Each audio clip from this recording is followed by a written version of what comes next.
Hi friends, good afternoon. எல்லோரும் எப்படி இருக்கீங்க?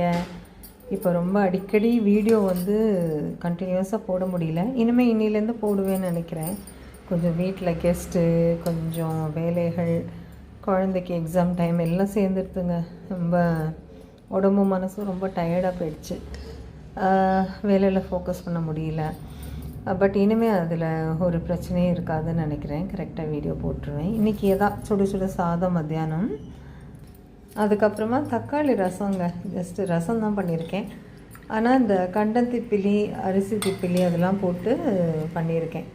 நிறைய பெருங்காயம் போட்டு கண்டந்திப்பிலி, அரிசி திப்பிலி, இஞ்சி இதெல்லாம் போட்டு பண்ணியிருக்கேன். அதனால் கொஞ்சம் அந்த உடம்பு வலி, டயர்ட்னஸ், அந்த ஃபீவரிஷ்னஸ்க்கு கொஞ்சம் நல்லாயிருக்கும்.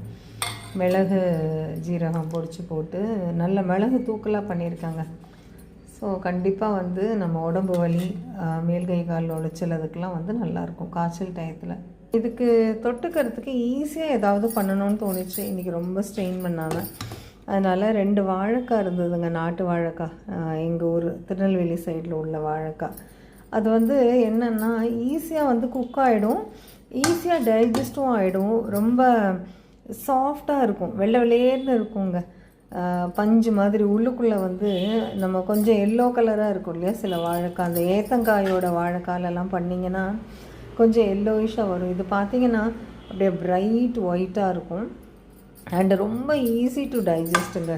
ரொம்ப பெரிய பருங்காயாக கிடைக்காது, ஓரளவுக்கு மீடியம் சைஸ் காயாக தான் மீடியம் சைஸ் காயாக தான் கிடைக்கும். இதுக்கு நாட்டு வாழைக்கான்னு பேருங்க. இந்த கிராமத்தில் வயக்காடோரமாக இருக்கிற அந்த மாதிரி வாழைத்தோப்பில் இது காய்க்கும். ரொம்ப நல்லாயிருக்கும், வயிற்றுக்கு ஒன்றுமே செய்யாதுங்க. ஸோ இதில் தான் இன்றைக்கி வாழைக்காய் பொடி பண்ணியிருக்கேன்.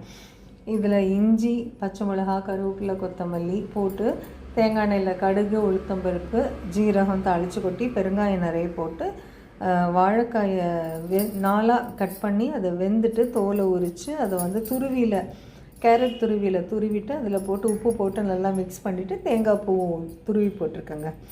ஸோ இது ரொம்ப நல்லாயிருக்கும். பட் இது உப்பு ரொம்ப எடுக்காது, அதனால் உப்பு மட்டும் பார்த்து போட்டுக்கணும். நம்ம ரசத்தில் கொஞ்சம் உப்பு, புளிப்பு தூக்கலாக உப்பு கம்மியாக இருந்ததுன்னா இதில் ஒரு அரை உப்பு ஜாஸ்தியாக போட்டுட்டோன்னா அந்த காம்பினேஷன் சூப்பராக இருக்குங்க. அதை மட்டும் பார்த்து பண்ணிக்கணும், அவ்வளோதான். மற்றபடி இன்றைக்கி ரொம்ப யூஷுவல் நார்மல் சமையல் தான். நீங்கள் என்ன பண்ணீங்க, உங்கள் வீட்டில் என்ன சாப்பிட்டீங்கன்னு சொல்லுங்கள். நானும் கேட்டுகிட்டே இருக்கேன். உங்களுக்கு எப்போ சொல்லணும்னு தோணுதோ சொல்லுங்கள்.